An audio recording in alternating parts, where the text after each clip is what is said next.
All right, Greg, we're live. Awesome. All right, cool. Hey, everybody. Thanks for being here. We're keeping this on time, but I'm gonna dance and banter a little bit because we got people that are coming into the show here and give them all a moment to get acclimated. Hope you had a great week. Hope you're wrapping up a productive one, and I hope you have some great plans over the weekend. All right, Greg, Oh, wait, we're live. and that's me. Awesome. Not being good at what I'm doing. Okay, so cool. Come on, So Greg, get it together. Get it together. I've got it together. So this is a new show. We call it a show because we're intending to create entertainment value here best we can. If you're a real estate junkie, then hopefully you'll find some entertainment value in this. We joke a lot around here about how, at least in my case, I don't have any hobbies. This is pretty much this and my family is pretty much what I do. And I really enjoy the folks that I work with, and I enjoy the product and the asset class and the people that we have a chance to engage with. And we're going to try to add a lot of value today. Picking Winners is the name of this show. This is episode 1. We're officially live with something we're going to do on a weekly basis now going forward. And the mission of Picking Winners is to seek out unique investment opportunities around the country. We have the benefit of having a team around the country that is always engaged in an intelligence gathering effort to try to find those nuggets of information about markets that are turning on. And so there's a philosophical approach that we take to this that I want to share with you. And then I'm going to dig into a couple of different markets with you on the screen here. And then Noel's going to be jumping in and actually sharing specific product with you. So this is an actionable intelligence approach here. And the philosophy that underlies it all is this idea that you're investing in American real estate. You're technically buying small pieces of this country. And where is more important than what?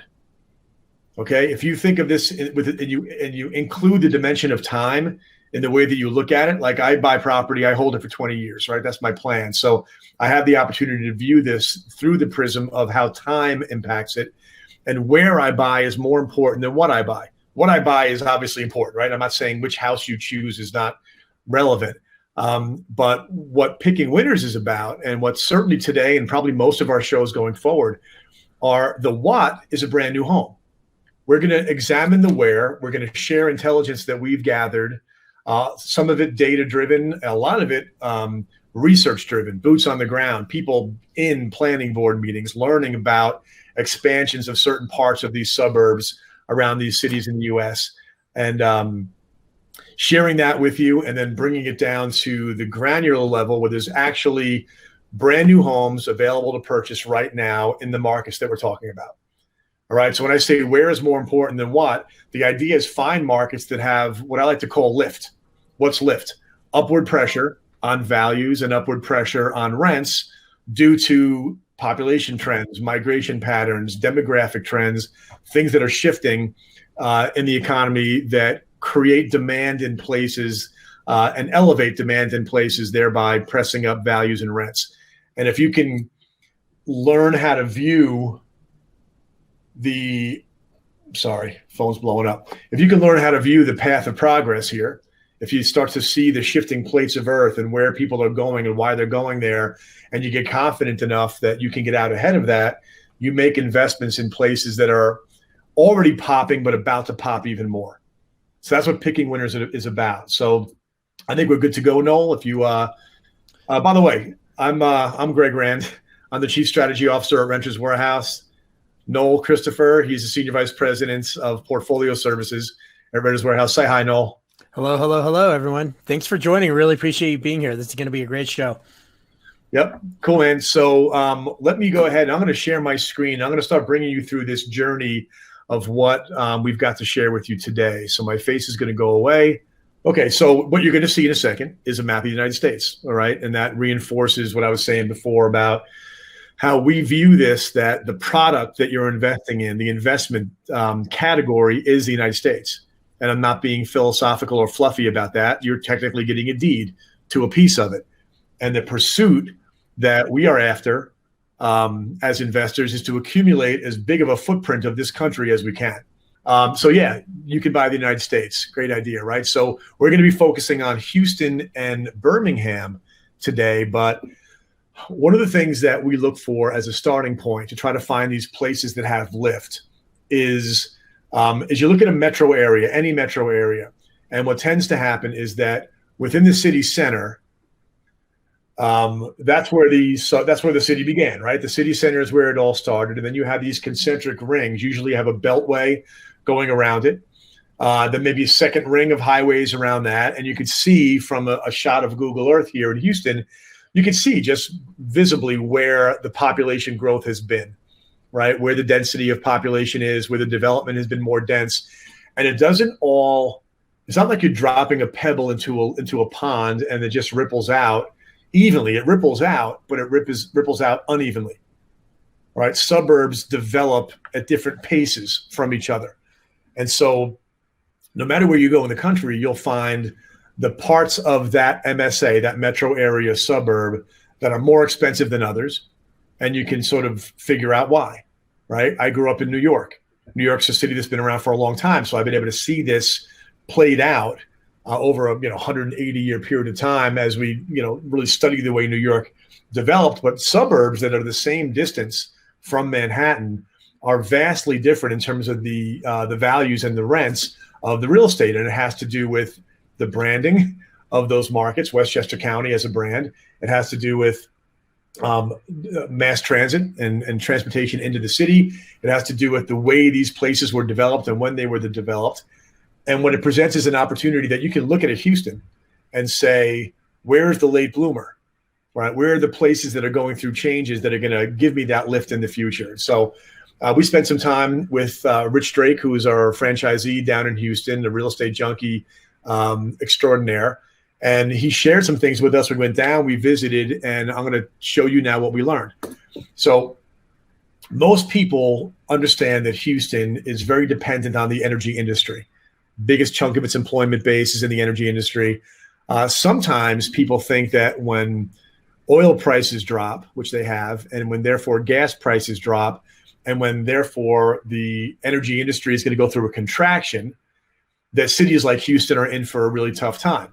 Now, that has not actually happened. I've seen the Houston Chronicle predict that Houston was in for it a couple of different times over everything from energy industry contraction to hurricanes coming in. It's a very, very resilient city. But the contraction of the energy industry did cause some shifts. And so if you look at this map right here and you look directly west, you're going to see what is commonly referred to, it's known as the energy corridor, all right? Energy corridor is where a lot of the businesses and therefore a lot of the employees went west of the city. And as the industry contracted and as jobs were lost, one of the things that happened was that ExxonMobil, hugest energy company in the world, heavily based in Houston, they consolidated. All right. So the headline is Houston's in trouble because of energy industry contraction. The subheadline or someplace deep in the article should have been really understanding what that meant. And what it meant was they were building a new campus. Okay. ExxonMobil back in 2015 launched a new campus in Houston up here in the Woodlands. All right. So you see this pin on the map up here. The Woodlands consolidated employees from facilities all around Houston, took employees and employment away from facilities in the energy corridor, brought it up here, but also brought people like ExxonMobil closed facilities in other parts of the country too. And so a story that was supposed to be bad for Houston ended up being very, very good for the suburbs north of Houston. This facility it holds 10,000 employees. Again, energy industry employees, so relatively high-paying jobs. It's still within reach of Houston, but what you can see is that as I scroll back again, you can see the Woodlands is kind of outside that second ring, right? You got the first ring, then you have the second ring, and it's on the outside of the second ring. The Woodlands used to be, quote unquote, in the middle of nowhere. And part of what our pursuit nowadays is finding those places that are in the middle of nowhere now, but are about to be in the center of somewhere, right? All right. The sprawl is making its way out. It's expanding into those areas. And when you have an anchor like ExxonMobil having 10,000 employees, What it does is it activates places around it and even further away. So I call this a suburban two-step. Mark Fleming, chief economist from First American, who we interviewed last week on a show like this, called it the grasshopper effect. I like that too. Grasshopper effect is in Houston, the jobs are here in the center. And then all of a sudden the jobs start moving out to the suburbs, and the people that used to live, in the suburbs, now the suburbs go further out. So people are willing to commute a half hour. They go a half hour out from the center, then the job moves a half hour out, and they move a half hour further than there because you get a better deal, right? Cost of living, quality of life, more room, more space, bigger house for the money, oftentimes lower taxes. So what this grasshopper effect here did in the Woodlands is it activated Conroe, Texas. It activated Cleveland, Texas. It activated something over here called Valley Ranch. Okay, I'll touch on that in a second. So first point is we have an anchor north of the city, and that anchor is now creating a gravitational pull of population in that market. So now what's interesting about Cleveland and Conroe is that they're in Montgomery County, at least Cleveland's in Montgomery County. And big parts of this county were dry, meaning they didn't serve alcohol, right? And so one of the biggest trends about any town in America is the food trend, right? The brewery trend, the fact that these quaint downtowns that are in the middle of the Carolinas and Texas, all over the country, these quaint downtowns were turning into foodie culture downtowns, but it wasn't happening in the Northeast trajectory outside of Houston. Again, you look and you see the population density. If I start here at 12 o'clock and I go counterclockwise, population is dense. It's dense all the way around, all the way till it touches the waterfront. Then the northeastern trajectory is more rural still. So there's your late bloomer, the northeast trajectory. All right. And so they lifted the ban on alcohol sales. Boom. All right. And so what happened immediately is that restaurants began opening. There wasn't much of a restaurant scene, as you might imagine, in a place that can't serve you wine with your dinner. Right. And then, or whiskey with your burger, or beer with your wings. Right. They didn't have it. And so they were missing something that was keeping population from migrating there. That's what's changed. And the combination of these two things were a bunch of employees coming up to the tip top north of the city to work, now giving them access to places like Conroe and Cleveland, where there's a quality of life and a cost of living and an upgrade in the nightlife because of the foodie life. That's as simple as it is. Those are the things that are going to give these markets lift.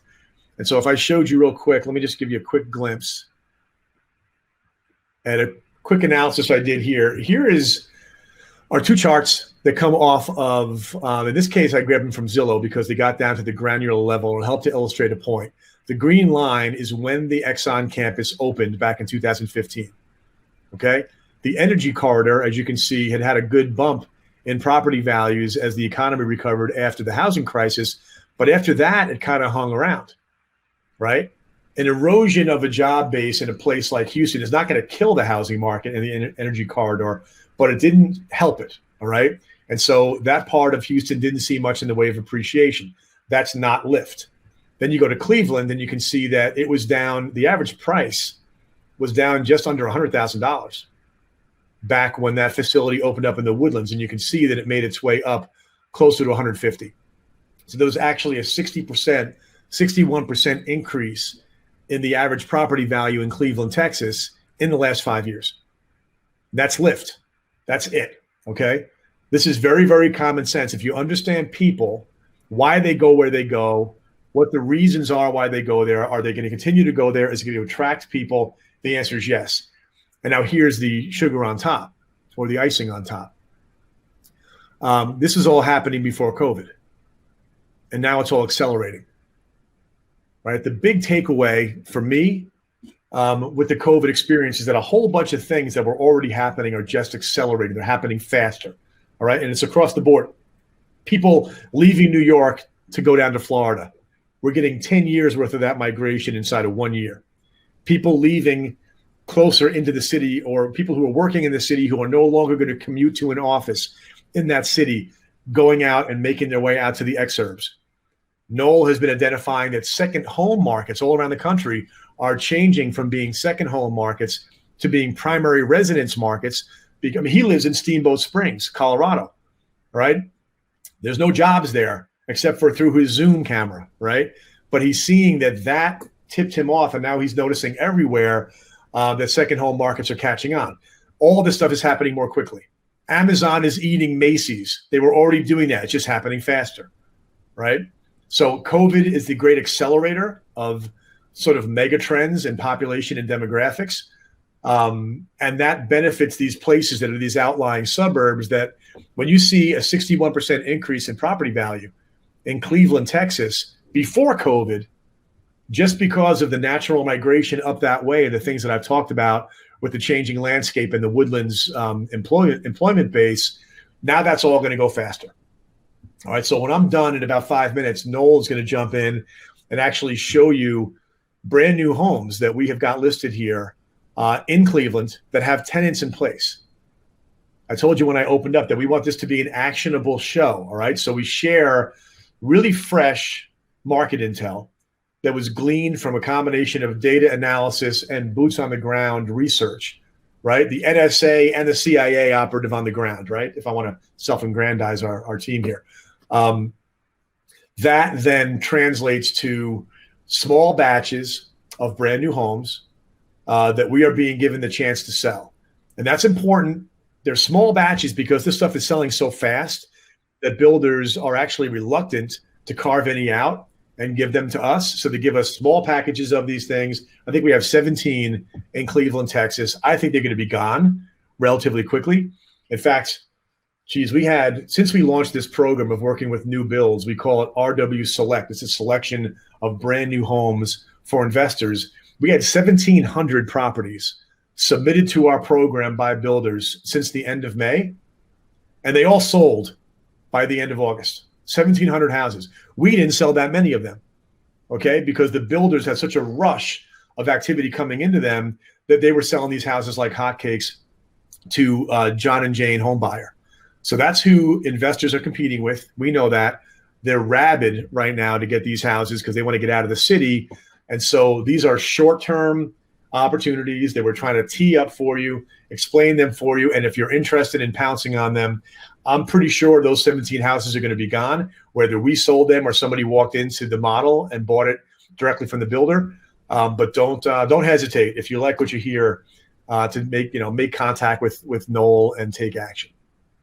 All right, so that's the Northern Houston. Noel, do we have anybody asking any questions yet on that, or do you see that? So what I wanted, a couple questions came in. A couple people are asking if maybe we can show migration patterns. Maybe that's something we could do on another show, Greg, and talk about in and out migration. I think that's a great idea, great subject. Also, what I can say to that is I can't show it, the map right now. What I can tell you is that it is universal that people are leaving California, New York, New Jersey, Connecticut, Illinois, and making their way to Arizona, Las Vegas, everything in Texas. Tennessee, Carolinas, Florida. Again, that was already happening. It's just happening faster now. And people are also going away from the city.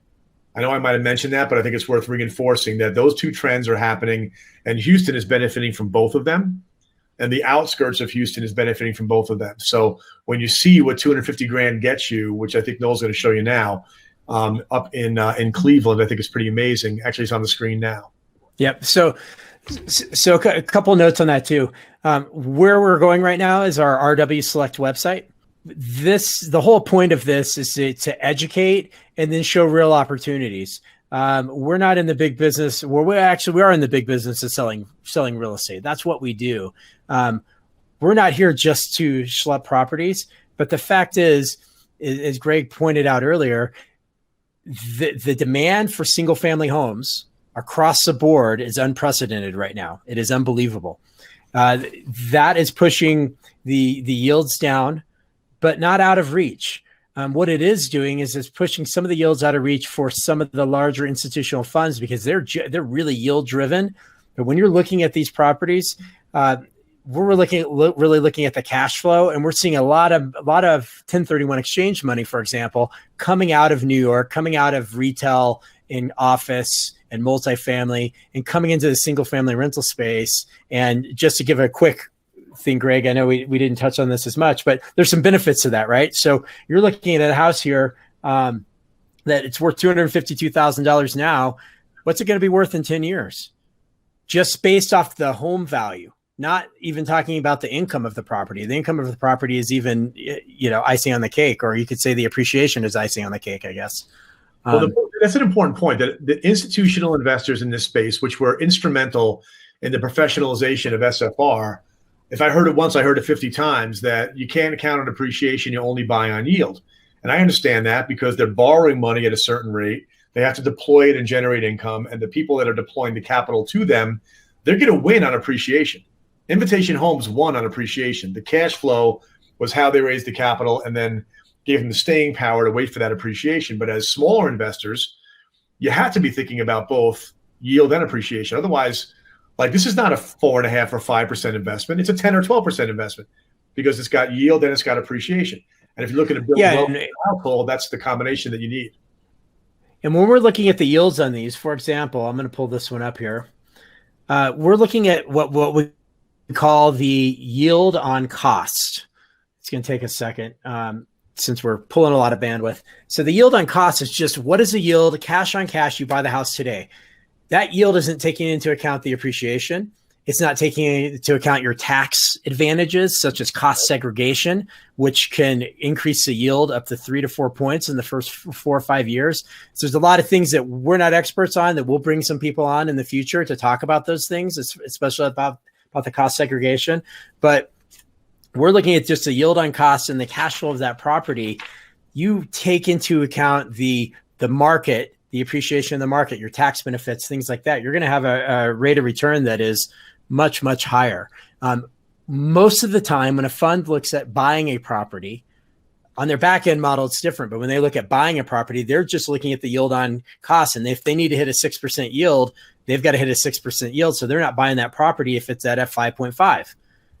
But that's leaving an opportunity for an investor to come in and buy and benefit from that appreciation because you wait till next year, you're not going to benefit from the appreciation from this year to next year.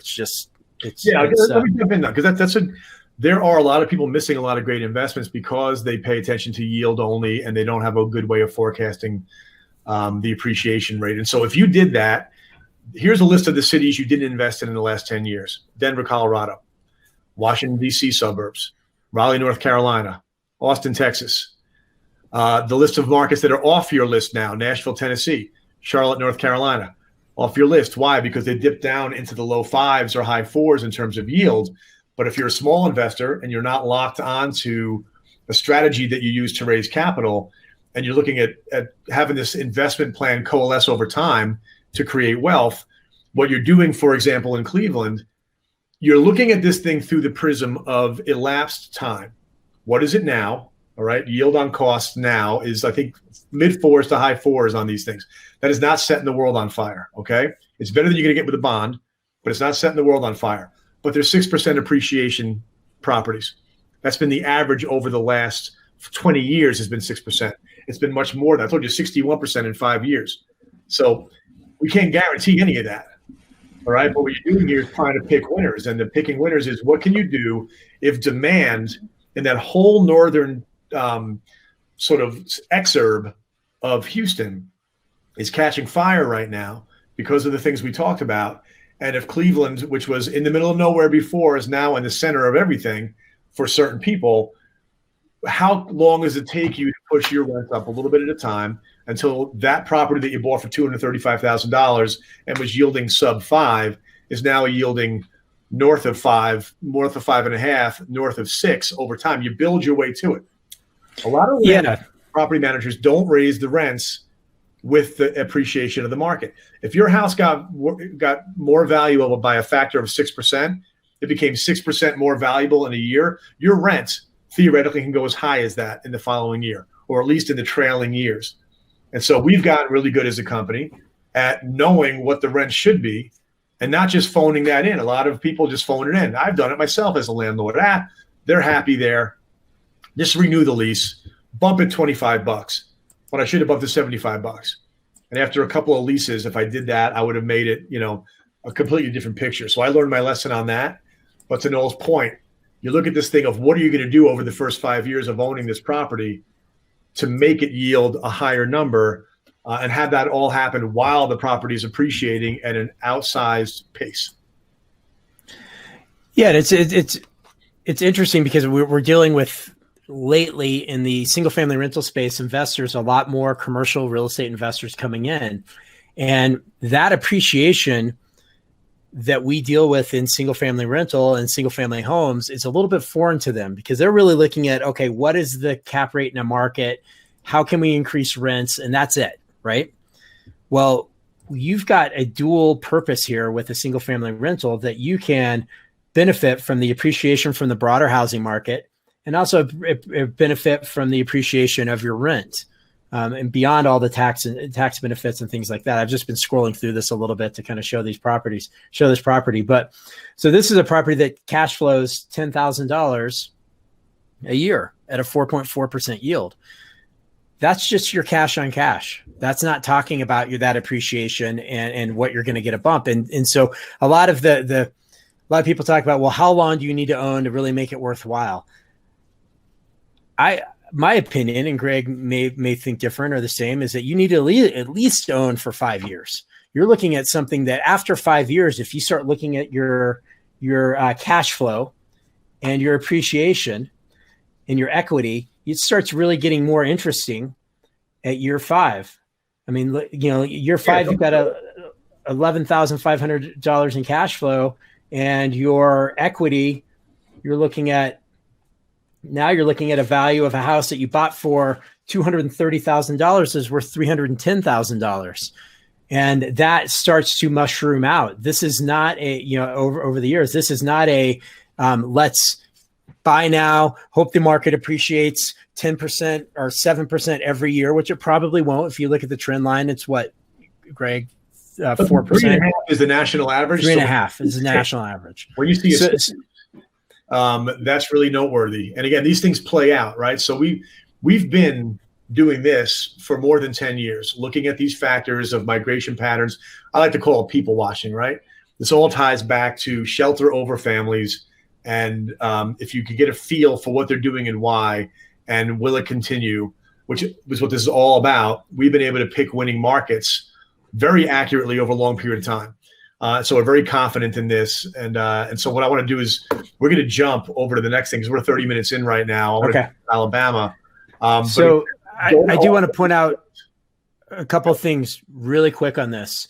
In here is a calculator. You can play around with the numbers. We have the actual taxes based on the current value or the purchase price of the home based on the current tax rate. You don't know what the taxes are going to be in the future, but you can calculate them for currently.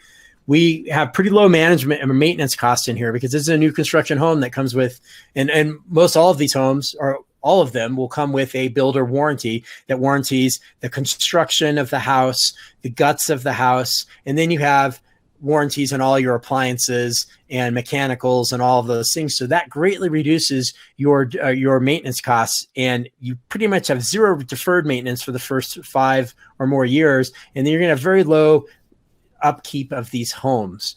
You can always have issues with tenants and things like that. And there's some great products out there that protect you for any damage that a tenant does. And so I always suggest to do your research on that, and we can talk about that another time. But you can be pretty close to worry-free in a house like this with very minimal repairs and maintenance issues for the first 3 to 5 years. And we're taking these numbers from our institutional investors and how they underwrite these homes. When you underwrite, when you use assumptions to get financing, sometimes the banks are going to have you push a higher number to get that financing because they want to hit certain debt coverage ratios. But the actual costs of what we think it should be are here. So you're looking at a house that you're getting a return on your investment 11.4%, 4.4 cash on cash, but it cash flows $10,000 a year. And what we're going to see the difference is, Greg, you want to go to the Alabama properties? Yeah. So I'm going to jump off my screen and share what I've got on mine. While I'm doing that, I'll just direct you again to rwselect.com. rwselect.com is our site for the small batches of new construction homes that we're bringing through this channel. Noel was just showing you, this is a site that you can go to. You can see, look at the individual properties, go in, you've got mapping of the properties, you've got interactive calculators, price appreciation, market analytics. He showed you briefly the forecasting. Okay, here I am. All right, so you go into any. I'll just go right into the Texas portfolio. This is into our portfolio visualizer. All right, shows you the properties we're talking about. Again, Woodlands, Cleveland. So it's right on the way. You go into these individual properties. I mean, they're really pretty. They're really pretty. And then when you go in, you've got the interactive calculators. Those calculators have projections based upon appreciation rate and rent increase and expense increase assumptions that we bake in there based upon the long-term average. But you can change them and kind of count your money and say to yourself, well, if this property is a retirement plan for me and I'm 45 and I want to retire when I'm 65, so I've got 20 years to work with, I can use these to monkey around with my assumptions to see if this, then that, and how far do I get.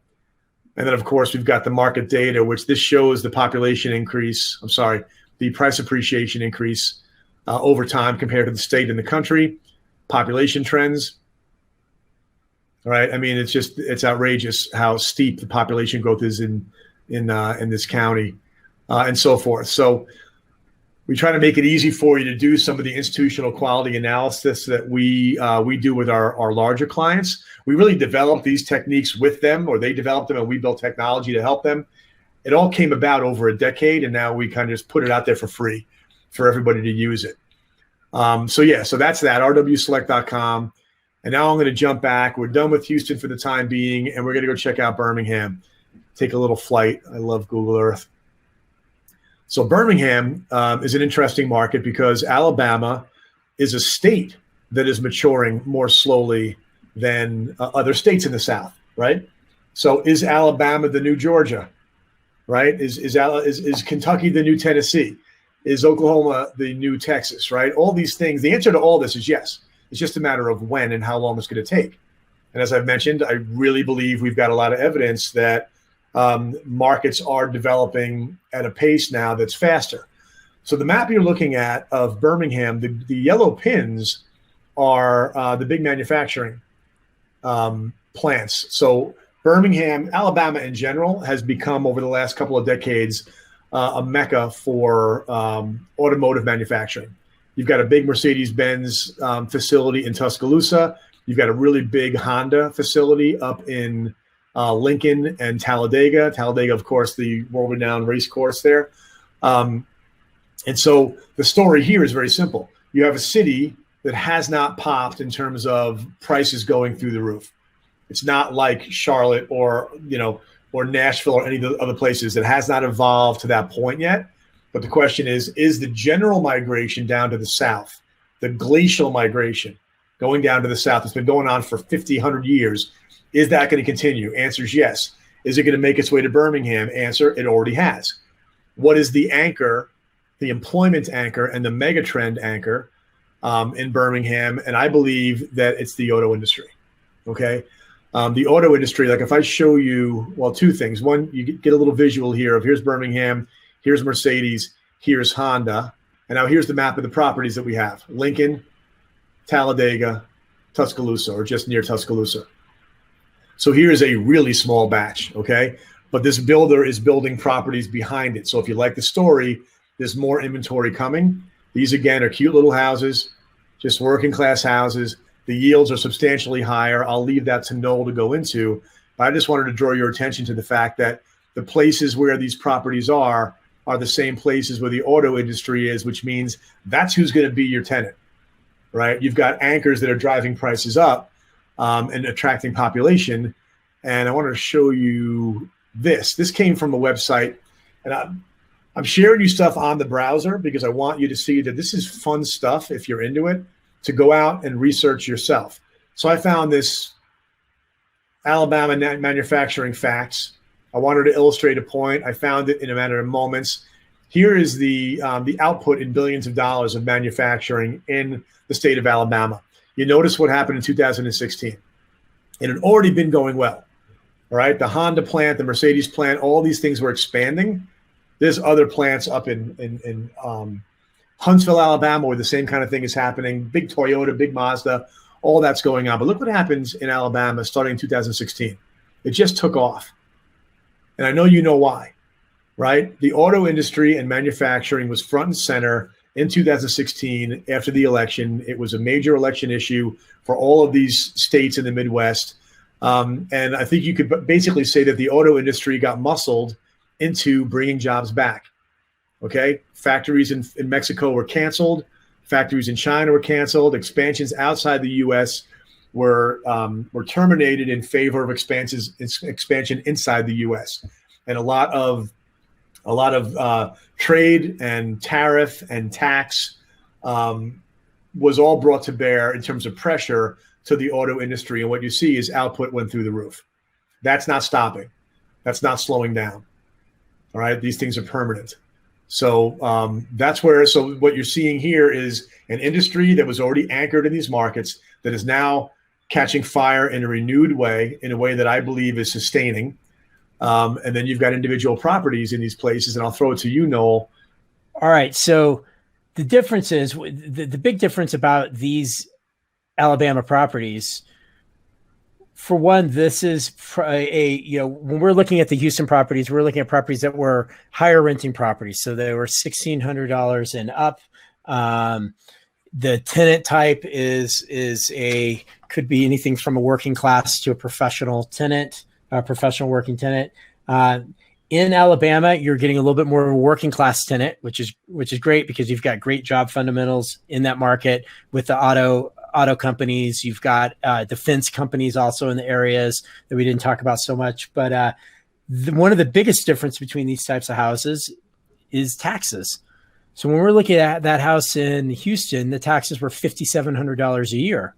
We're looking at this house in Lincoln, Alabama, and the taxes are $1,350 a year. So that gives you more space to get that higher yield.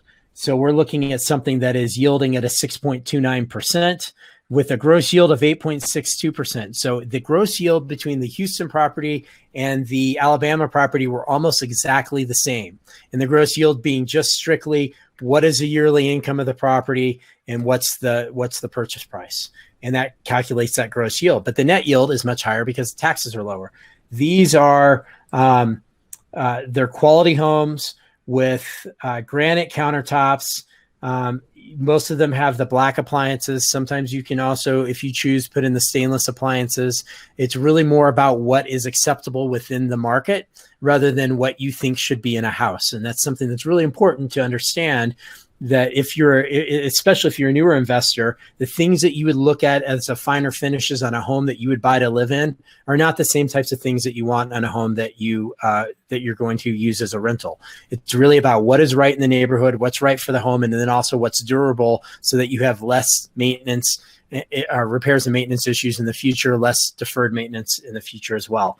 So this is and I'm actually going to pull up the portfolio here because this is interesting when you look at this portfolio. And just so you know, this particular address here is already sold. These houses came out last week. They sold within a week, but they have a lot of homes just like this every month coming out in these same neighborhoods in Lincoln and Talladega, Brookfield, I think is the other area. So you're looking at the lower taxes, your management costs at 8%, which is about average.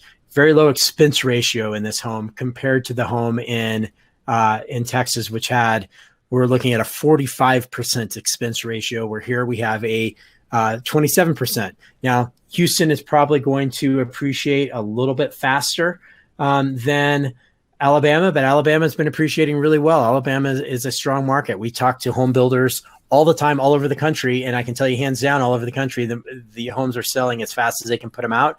And Alabama is another one of those markets because of the affordability. So if you want to compare the two markets, Alabama is going to be a little bit more affordable market than Houston in some aspects, but Texas has no income tax. Alabama has an income tax. Texas has higher property taxes. Alabama has lower property taxes. There's going to be all of these different nuances between the different markets. No, let me just jump in for a second because I pulled up on the screen there. This is the price performance chart for Talladega County. And you can see the green line is the county. The black line is the state. And the blue line is the U.S. And you can see that Talladega was kind of humming along. Very interesting, the seasonality. You notice that? All right. High points are the summertime, low points are the wintertime. That everyone knows seasonality is a thing, but here you can actually see it on these charts. And what it tells you is load up in the fourth quarter. That's part of the timing of this also, is that the demand is lighter usually in the fourth quarter. Look what happened in 2016. Auto industry, I showed you the manufacturing. Where was that? Here's the manufacturing chart. Here is the price appreciation chart. All right, so we started reaching new highs. And again, they went from an average price at 100 to 125 to average prices up closer to 200, 210. All right, now why does that happen? Demand. It's not complicated. It's just demand, right? Yeah. So when he talks about the yields being high, you print, you set your claim, right? You get your basis at these $125,000 price points in this market, and then watch those values go up by 50% potentially over a 5 or 8 year period, but you're still anchored. You got pushing a 7% yield the day you buy it. You raise the rents as the demand increases. You get that 7% yield up over 7. At the same time, your appreciation rate stops being anemic and continues what it's already been doing, which is it starts to really crank. That's what you're watching, a great southern city and the suburbs in it sort of move to a new equilibrium of value, all based upon demand. So I love the idea of balancing these kinds of things. Like for me, buying 1 in Houston and 2 in Talladega makes a lot of sense because your yield is high, but you're also going to see appreciation pressed. That's part of the value that we try to bring of being a national property management company. You could have one brand managing your properties, but you can actually be taking positions in different places based upon kind of reading these different mega trends and these different micro trends, placing your bets on different things, but blending them so that you actually achieve a higher overall. I mean, you're diversifying your investments by playing 2 different sets of trends, basically.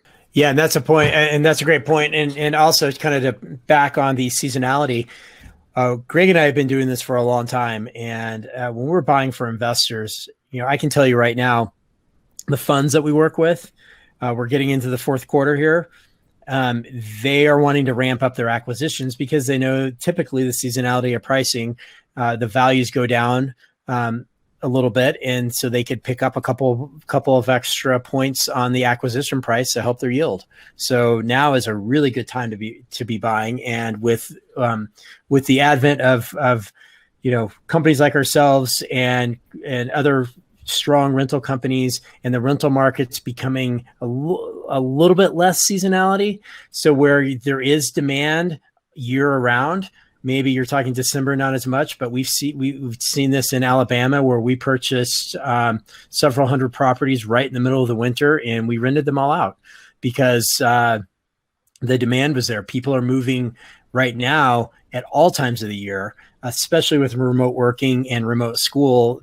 People can be a lot more mobile than they used to be. So the worry about being able to rent out a property during the middle of winter in these southern markets especially is less of an issue than previously. All right, cool. So we're running down on time here. Yeah. What we wanted to encourage anybody that has any further questions, you want to dig a little deeper, Noel's contact information is right there on the renters, the RW Select page next to every property. Next to each portfolio. Email him, connect with us, ask questions. As he said, these things are moving very quickly. So don't think of this as a high pressure sales tactic, just me being honest about the fact that these are hard to come by and we get our hands on them and we try to move them as fast as we can because it's very competitive out there. We're very excited about both of these opportunities.